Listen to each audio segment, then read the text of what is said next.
Assalamualaikum warahmatullahi wabarakatuh. Hai pemirsa, bagaimana kabar kalian hari ini?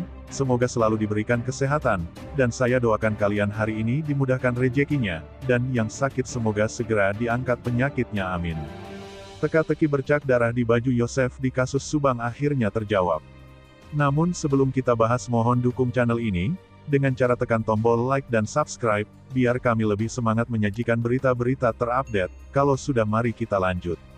Di awal kasus pembunuh ibu dan anak di Subang yang berlangsung tanggal 18 Agustus tahun 2021, isu ditemukan bercak darah di baju suami korban yakni Yosef sempat menjadi isu ramai. Bahkan kemudian isu bercak darah di baju Yosef di kasus Subang itu, sempat melebar yang kemudian menjadi teka-teki asal bercak darah tersebut. Namun, teka-teki asal bercak darah di baju Yosef di kasus pembunuh ibu dan anak di Subang itu, sudah terjawab di akhir tahun 2021.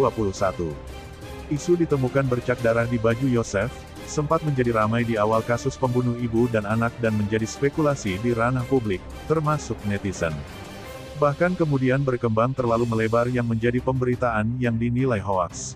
Seperti dalam analisa Anjas di kanal YouTube Anjas di Thailand dengan judul, Dia Lihat dan Lindungi Sang Eksekutor Pagi Itu, yang tayang pada Senin tanggal 7 Februari tahun 2022. Dalam analisanya, Anjas mengatakan soal isu bercak darah di baju Yosef sempat berkembang menjadi pemberitaan yang sifatnya diragukan kebenarannya.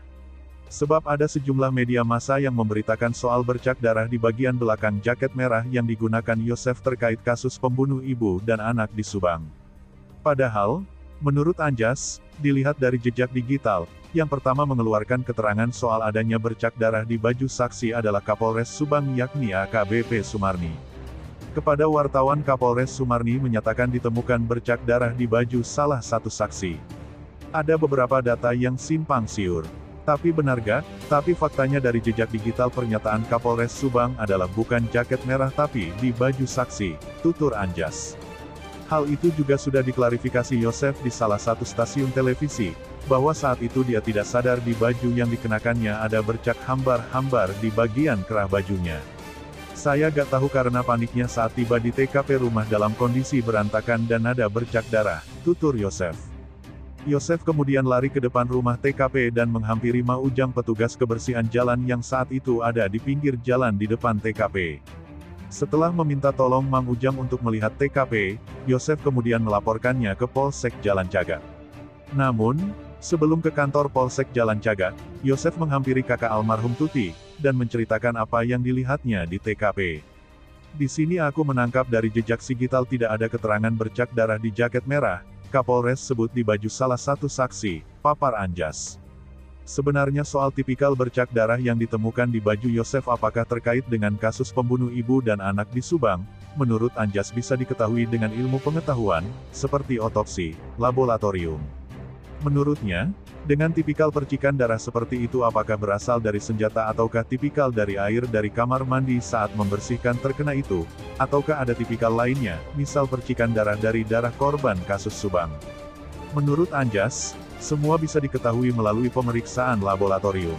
Anjas menegaskan bahwa soal bercak darah di baju Yosef itu harus ada jawaban karena di pengungkapan kasus Subang ini, tim ahli sudah diterjunkan.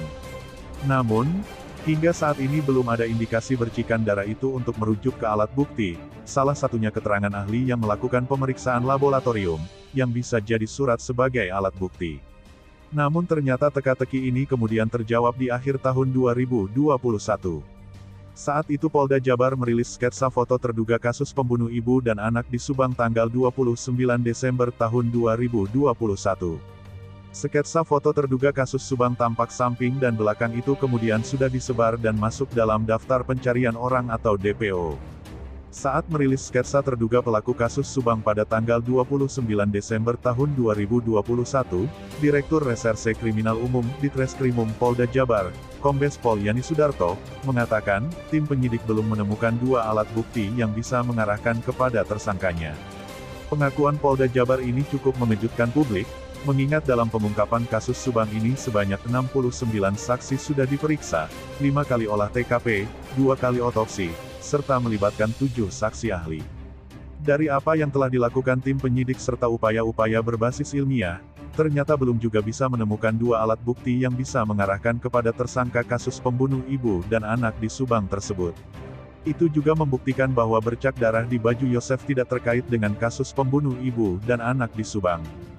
Berarti semua saksi yang sudah dibahas selama ini sampai akhir tahun belum ada bukti kuat saat rilis sketsa, paparnya. Berarti semua saksi tidak merujuk ke sana, atau karena ada strategi lain yang disiapkan tim penyidik untuk menangkap bareng-bareng pelaku setelah ditemukan orang yang dimaksud di sketsa, papar Anjas. Nah, gimana menurut kalian? Terima kasih telah menyimak video kami. Nantikan video-video terbaru selanjutnya hanya di channel UP Info.